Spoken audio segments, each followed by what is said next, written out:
مساء الخير باريس. ليكو الشامي واقف ورا وعم يسمعكم. مساء الخير باريس. هيدي باريس اللي بنعرفها وهيدا جمهور لفنانس.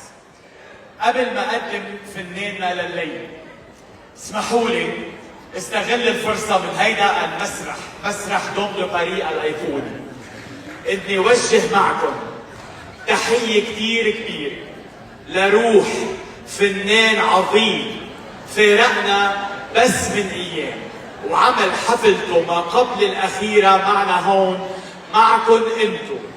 تحية كتير كبيرة لروح الامير، امير الغناء العربي هاني شاكر.